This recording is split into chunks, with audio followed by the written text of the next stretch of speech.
Imperialism refers to a nation's policy of expanding its territory, culture, and influence over others to achieve military, political, or economic goals. Economic imperialism involves foreign control of assets and decisions, often without legal acknowledgment. This control can be formal or informal, colonial or postcolonial, and typically results in the transfer of capital, labor, or natural resources from one nation to another. Winston Churchill noted the frequent conflict between imperialism and economics, similar to the clash between honesty and self-interest. Imperialism encompasses political, cultural, sociological, ideological, and psychological aspects, involving class, gender, and national inequities.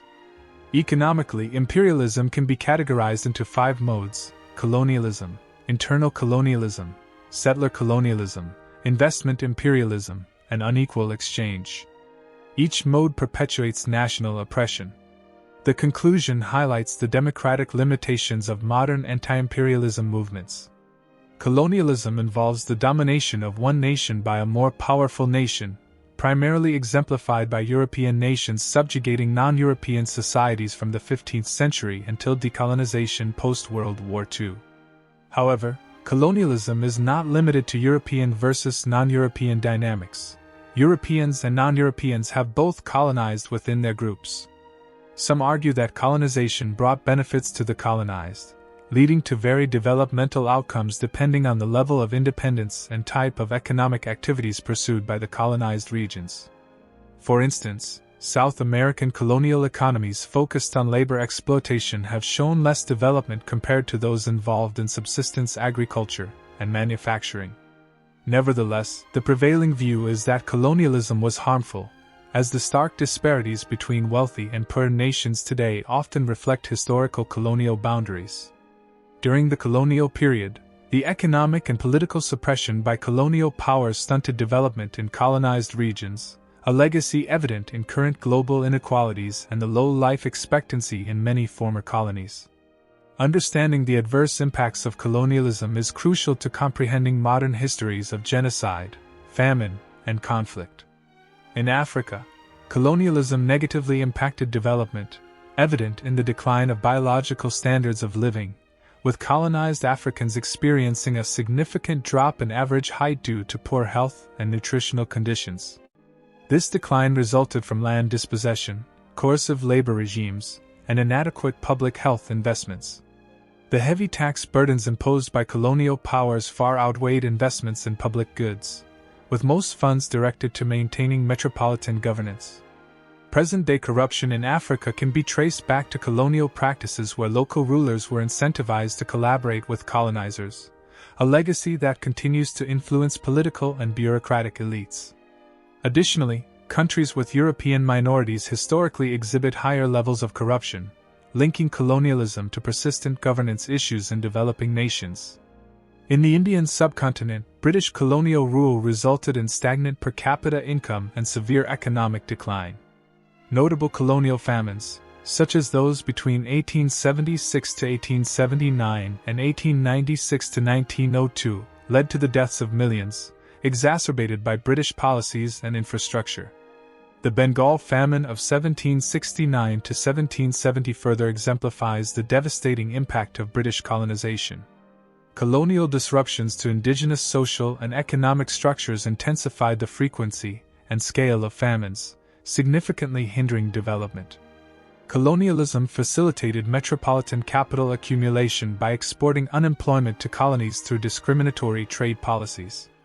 European powers protected their industries while imposing free trade on colonies, causing deindustrialization in regions like India and turning tropical areas into suppliers of cheap raw materials. The industrial development of European countries benefited from the exploitation of colonial resources, reducing unemployment in Europe by relocating affected workers to settler colonies. The extensive use of slavery, particularly the forced shipment of millions of Africans to European territories, underpinned capitalist accumulation. Colonial trade and institutional changes significantly contributed to the development of industrial capitalism in Europe, driven by monopoly and racial discrimination rather than free competition. The concept of ghost acres highlights how colonial resources were diverted to support metropolitan capital accumulation. British industrial growth heavily relied on these colonial contributions, intertwining empire and technological advancement for metropolitan benefit. The wealth drain from colonies to metropoles included payments for imposed government services, unnecessary imports, and the rapid expansion of colonial goods exports. Colonies often funded their exports through their own tax revenues, making their large export surpluses essentially unrequited. For instance, the export surplus from the West Indies was appropriated as slave rents by the metropolis. Such colonial transfers significantly funded British domestic capital formation during the Industrial Revolution, underscoring the substantial value of colonial tribute to European economies in the 18th and 19th centuries. The concept of internal colonialism, despite being somewhat paradoxical, is crucial for understanding persistent ethnic inequalities within a single state. This phenomenon is observed in diverse regions such as Nunavut in Canada, Western Sahara in Morocco, Chechnya in Russia, and Tibet in China. Internal colonialism refers to the subordination of a distinct population within the dominant country, leading to disadvantages such as residential segregation, poor housing, lower income and property levels, limited educational opportunities, and restricted access to justice. These internal colonies serve as a source of cheap labor and resources for the dominant metropolitan population. The term originated in the mid-1960s and was initially used to describe the condition of Black Americans. It was later extended to describe the economic and cultural subjugation of Celtic regions under British rule, especially Ireland. The cultural division of labor in these contexts assigns specific roles to individuals based on cultural distinctions. Internal colonialism also applies to the former Soviet Union's treatment of its territories, such as Ukraine and Central Asia. The Soviet policies mirrored British colonial tactics in Ireland and India, focusing on economic exploitation and cultural suppression. These policies led to devastating famines, with millions dying of starvation, particularly in Ukraine and Kazakhstan, due to forced collectivization and national oppression. In summary, internal colonialism highlights the enduring ethnic inequalities and exploitation within state boundaries, resembling traditional colonial dynamics but occurring within a single nation's borders. Settler colonialism is a distinct form of domination where a group of outsiders relocates permanently to a new area, displacing indigenous populations and establishing their own autonomous political entity. This process involves expansion, land confiscation, and the dispossession of indigenous peoples' wealth and property. The impact of settler colonialism has been particularly devastating, with the indigenous populations of the Americas suffering massive losses through genocidal warfare, forced labor, and epidemics following European arrival. This form of colonialism differs from franchise colonialism, which focuses on exploiting indigenous labor rather than permanently seizing land. However, in many regions such as South Africa, Zimbabwe, Kenya, Algeria, and the United States, indigenous people experience both land dispossession and labor exploitation, illustrating an overlap between settler and internal colonialism. Settler colonialism often involves collective efforts by the settler population to expropriate indigenous land and resources, leading to conflicts among settlers over the distribution of wealth and opportunities. This ongoing accumulation by dispossession allows settler societies to develop independently through the exploitation of indigenous resources, often positioning themselves ambivalently in relation to metropolitan imperialism. Historically, settler colonialism has been practiced by various powers, including Russia, Nazi Germany, and the People's Republic of China. In the Soviet Union, Russian settlers were used to solidify control over borderlands. Nazi Germany sought living space for Germans by colonizing and displacing indigenous populations. In China, the settlement of Han Chinese into minority regions like Tibet, Inner Mongolia, and Xinjiang has been part of a strategy to secure resources and control, often accompanied by discrimination against indigenous populations. Settler colonialism has also been implemented in Australia, South America, the United States, and other parts of the Anglophone world, reflecting a global pattern of indigenous land appropriation and resource extraction. The export of capital through foreign direct investment, portfolio investment, and loans is a key mechanism of economic imperialism. According to British economist John Atkinson Hobson, capital export is driven by a savings glut caused by underconsumption, which is itself a result of rising domestic inequality. Russian Marxist Vladimir Ilyich Lenin agreed, arguing that capital export is necessary to maintain profit rates for cartelized industries limited by the impoverishment of the working class. Both Hobson and Lenin saw capital export as central to Western empire building between 1870 and 1900.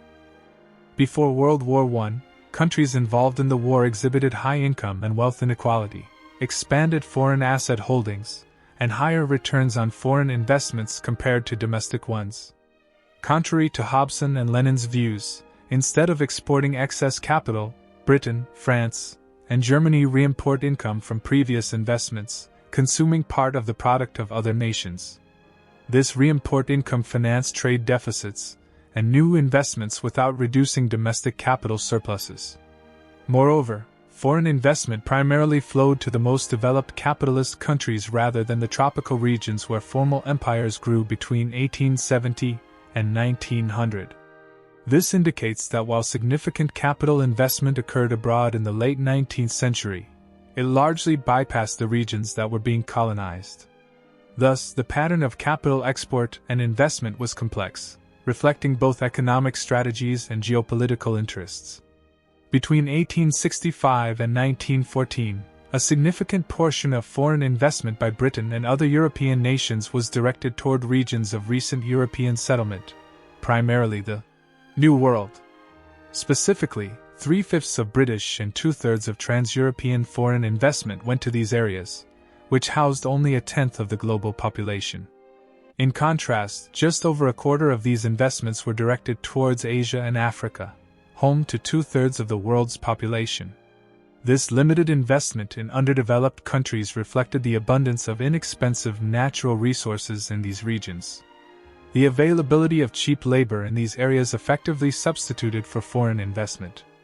In the context of the late 19th and early 20th century globalization, colonial governments were unable to restrict foreign investment to maximize rents. Instead, the production of export commodities relied heavily on natural resources and labor as efficient alternatives to foreign capital. Investment imperialism historically served to achieve geopolitical security and economic growth amidst competition for market access. British investments in Africa, for instance, did not typically generate superprofits or returns significantly higher than the average. However, the regulation of labor markets through coercive means, such as the establishment of native reserves, ensured a steady supply of cheap labor, thus enhancing the profitability of British capital in these regions. Foreign investment plays a critical role in diffusing technology across nations, potentially increasing the variety and quantity of goods and services, thereby enhancing living standards globally. Lewis, 1948. Postcolonial countries, much like the Soviet Union and the People's Republic of China in earlier decades, have actively sought foreign investment to boost industrial productivity and trade competitiveness. The adoption of Western technology by underdeveloped nations aims to reduce the need to exchange labor-intensive goods for capital-intensive ones, mitigating losses from unequal exchange. Emanuel, 1982. However, the actual impact of foreign investment is more complex. Unregulated foreign investment, after an initial phase of growth, can lead to an industrial structure characterized by monopoly dominance, inadequate labor absorption, and underutilization of technology. Baumskier and Chase Dunn, 1985, 39-40. While the expansion of foreign subsidiaries can accelerate economic development in less developed countries, this growth is often stifled by the high concentration of ownership by transnational corporations headquartered in a single investing country. Political corruption often exacerbates this issue. Kenter and Jorgensen, 2010, 431. Independent economies, foreign investment tends to generate a net outflow of capital due to repatriated profits, royalties, services, and debt repayments, which are financed through export earnings and other revenue streams. Cope, 2019, 1943. Additionally, financially equivalent investments command a greater quantity of productive labor in low-wage countries compared to high-wage countries, emphasizing the disparity in labor costs and the exploitation of cheaper labor markets. This dynamic underscores the nuanced and often problematic relationship between foreign investment and sustainable economic development in post-colonial and underdeveloped regions. The concept of unequal exchange in international trade arises from systematic differences in the labor or ecological resources contributed by one country compared to those received in exchange. In trade between countries with different wage rates, the country with the higher wage rate typically sells goods with a proportionately smaller labor content to balance trade. Developed countries often have higher production costs due to factors such as higher wages, technological monopoly, and significant investments in research and development, design, and financial management.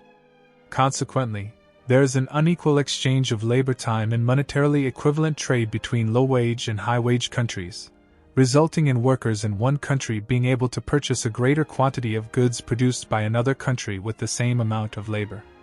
Historically, real wages started to rise in advanced capitalist countries in the late 19th century due to successful trade union struggles and cheaper consumer goods.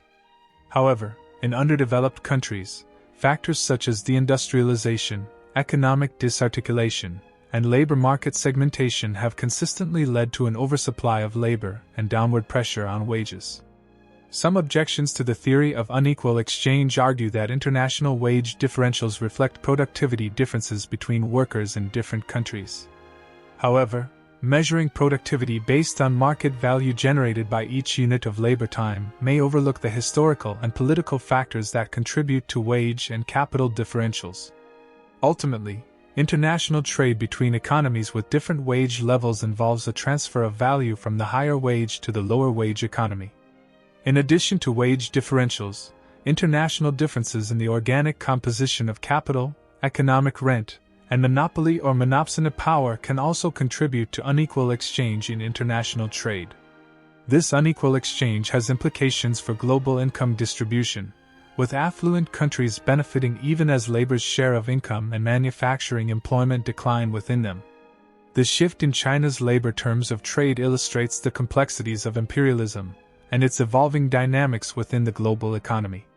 In the early 1990s, China had unfavorable labor terms of trade against every other region in the world, indicating its position as a peripheral economy within the capitalist world system. This suggests that China was exporting goods with a lower amount of labor embodied compared to the goods it was importing, indicating a form of exploitation in its trade relationships. However, by 2012, the situation had changed significantly. China had become a net exploiter in its trade with East Asian, South Asian, and African peripheral economies. This means that China was now exporting goods with a higher amount of labor embodied compared to the goods it was importing from these regions. Meanwhile, its labor terms of trade against the United States and other high-income economies remained relatively low, indicating that China was still importing goods with a higher amount of labor embodied compared to what it was exporting to these regions.